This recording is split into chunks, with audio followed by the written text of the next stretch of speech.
ውድ ቻናላችን ቤተሰቦች እንኳን ወደ ቻናላችን በደህና መጣችሁ። አሁን ሊቨርፑል በሚመለከቱ ጉዳዮች ተመልሼ መጥቻለሁ። በዚህ ሰዓት የምንመለከታቸው ኮስታስ ሲሚካስ በሊቨርፑል በጣም ደስተኛ ነኝ ብሏል። በተጨማሪም ሊቨርፑሎች ከአንቶኒ ጎርደን ተወካዮች ጋር ግንኙነት አድርጓል እየተባለ ነው። ኳንዛንም የሚመለከት ዘገባም አለ። እንደዚሁም ጃሮስን የተመለከቱ ዘገቦች አሉ። በዛሬው ቆይታችን እንግዲህ እነዚህ የምንመለከት ይሆናል። እስከ መጨረሻው ደቂቃ ድረስ አብራችሁኝ እንድትቆዩ በአክብሮት ተጋብዛለሁ።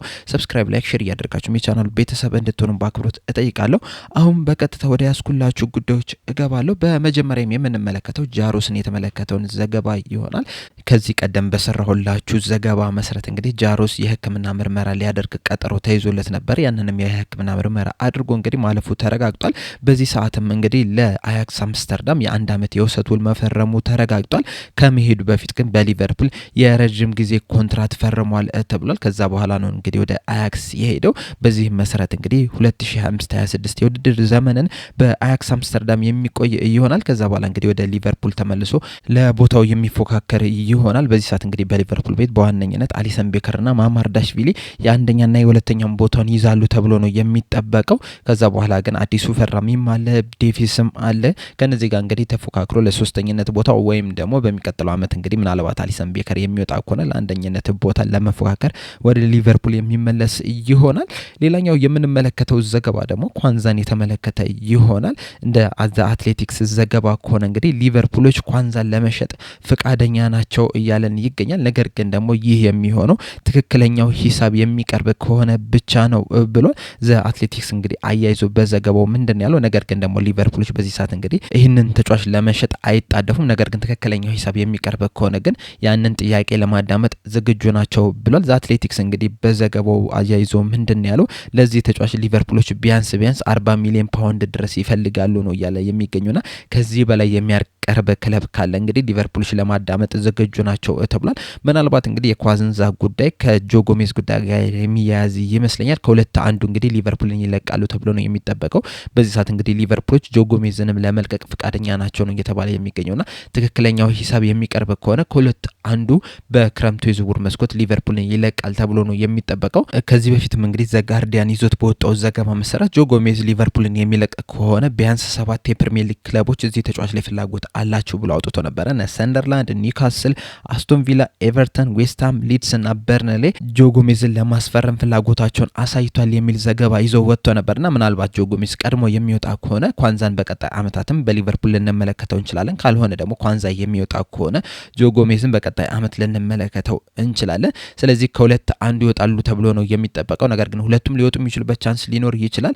በዚህ ሰዓት ባለው መረጃ መሰረት ግን ከሁለት አንዱ ከሊቨርፑል ይወጣሉ ተብሎ ነው የሚጠበቀው። ሌላኛው የምንመለከተው ዘገባ ደግሞ አንቶኒ ጎርደንን የተመለከተውን ይሆናል። ከዚህ በፊትም እንግዲህ ሊቨርፑሎች ከዚህ ተጫዋች ጋር ስማቸው ሲያያዝ ነበር በሰፊው። አሁንም እንግዲህ ዴቪድ ኦኮፕ ይዞት በወጣው ዘገባ መሰረት እንግዲህ እንደ አዲስ በዚህ ተጫዋች ላይ ፍላጎት እንዳላቸው ተናግሯል። ይህም ብቻ አይደለም፣ ሊቨርፑሎች እንግዲህ ከአንቶኒ ጎርደን ተወካዮች ጋር ግንኙነት አድርገዋል እያለን ይገኛል። በተጨማሪም እንግዲህ በዚህ የዝውውር መስኮት ለኒውካስል ዩናይትዶች ጥያቄ ለማቅረብም ዝግጁ ናቸው ነው እያለን የሚገኘው። ይህ ተጫዋች እንግዲህ በዚህ ሰዓት ላይ 75 ሚሊዮን ፓውንድ ድረስ ያወጣል ተብሎ ነው የሚጠበቀውና ሊቨርፑሎች እንግዲህ ይህንን ተጫዋች ከዛ ባነሰ ሂሳብ ለማግኘት እንደሚችሉ ያምናሉ ነው እያለን የሚገኘው።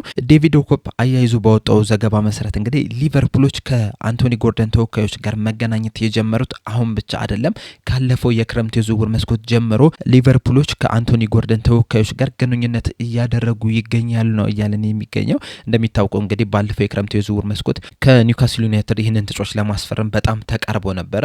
በተለይ ደግሞ ኒውካስል ዩናይትዶች እንግዲህ የፒኤስአር ችግር ነበረባቸውና አንቶኒ ጎርደንን ለሊቨርፑል ሸጠው ከዛ ከሊቨርፑል ደግሞ ጆ ጎሜዝንና ብር ጨምረው ለመውሰድ ፍላጎት ነበራቸው። ነገር ግን ደግሞ ሊቨርፑሎች ጆ ጎሜዝን ማካተት ስላልፈለጉ ያ ነገር ሳይሳካም ቀርቷል። በተጨማሪም ደግሞ ኒውካስል ዩናይትዶች ሌላ ተጫዋች በመሸጣቸው ምክንያት ከፒኤስአር ነጻ በመውጣታቸው ምክንያት ይህንን ተጫዋች እንዳይሸጡት አድርጓቸው ነበርና አሁን ላይ ግን ሊቨርፑሎች ይህንን ተጫዋች ለማስፈረም ፍላጎት አሳይቷል። ሊቨርፑሎች በእርግጥ ይህንን ተጫዋች ብቻ አይደለም ከኒውካስል ዩናይትድ ለማስፈረም ፍላጎት ያላቸው። እንደሚታወቀው እንግዲህ አሌክሳንደር ኢሳቅንም ለማስፈረም ፍላጎት አላቸው።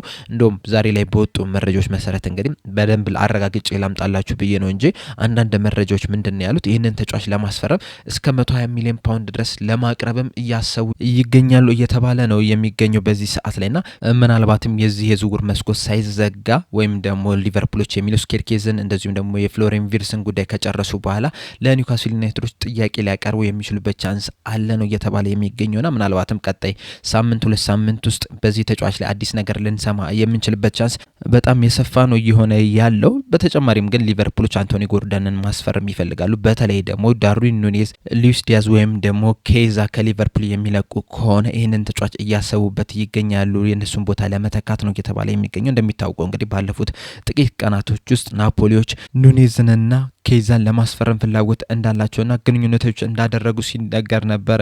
እንደዚሁም ደግሞ ባርሴሎናዎችና የሳውዲ ክለቦች ዲያዝን ለማስፈረም ፍላጎት እንዳላቸው ሲነገር ነበርና ምናልባት እንግዲህ ከነዚህ ከሶስት ተጫዋቾች ቢያንስ ኑኔዝ ይወጣል። ከዛ በኋላ እንግዲህ ከሁለት አንዱ ሊወጡ የሚችሉበት ቻንስ አለ ነው እየተባለ የሚገኘው። ምናልባትም ሶስቱም ሲለቁ ልንመለከታቸው እንችላለንና ያንን ቦታ ከቨር ለማድረግ ሊቨርፑሎች እንግዲህ አንቶኒ ጎርደንን እያሰቡበት ይገኛሉ ተብሏል። እንደሚታወቀው እንግዲህ ባለፈው ሲዝን ላይ 6 ጎሎችና 5 አሲስቶች ማስመዝገብ ችሏል። ቁጥሩን ስንመለከተው ያን ያህል የሚያስገርም ነገር አይደለም። በእርግጥ ከዛ በፊት በነበረው ሲዝን እንግዲህ ብዙ ጎሎችን ማስቆጠር የቻለ ተጫዋች ሆኖ ነበር። ወደ 11 አካባቢ የሚጠጉ ጎሎችን ማስቆጠር ችሏልና ችሎታና አቅሙ እንዳለው እንግዲህ መመልከት የቻልንበት ተጫዋች ነውና ሊቨርፑሎች ይህንን ተጫዋች ኮንሲደር እያደረጉት ይገኛሉ።